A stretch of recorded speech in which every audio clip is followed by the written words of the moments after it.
reverse order. Why now? Well, I've been trying for 3 years to do this interview. The US government prevented me from doing it by spying on my text messages and leaking them to the New York Times.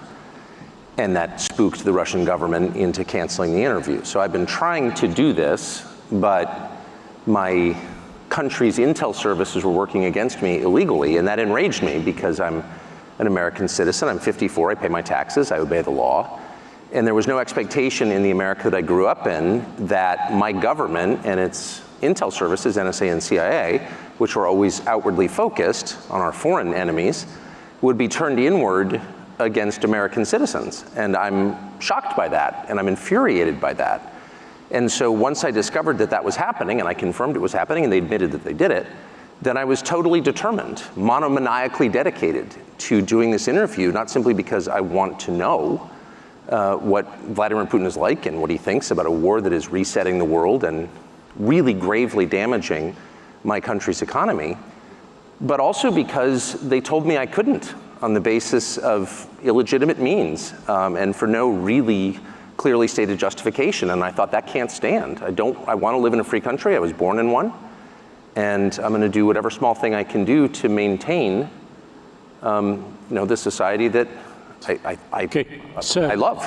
You are known to be pro-Republican Party, right wing of Republican Party. This is what they claim. They said first you've been a Democrat, That's not true. Became a Republican. Okay.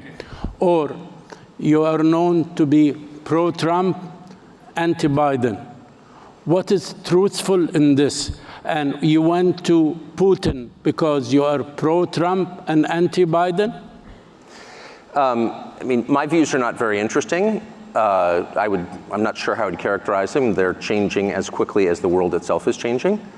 And as a matter of principle, I think that, that your views should change when the evidence changes, and assumptions that you had in the past are proven wrong. That has happened to me virtually every month of my life. If you pay close enough attention, you can rate your own performance, just as if you're betting on sports. I lost that one. And when you do, when it turns out that the things you thought were true were lies, you should admit it. So what are my views? I'm not certain. Tell the truth is my main view, and I plan to do that to the best of my ability. So Trump played no role in this whatsoever. There's obviously an election in my country coming to fruition in November. I have no idea what's going to happen. I think that the current administration is very obviously incompetent, and the president is senile. That's not an attack. Everyone knows it. It has now been confirmed, I would say, this week in the report that you're all familiar with. But and that's very sad. But it had sort of nothing to do with the interview. I wanted to interview Putin because he's the leader of a country that the U.S. government is sort of at war with, though not in a declared way. Sir.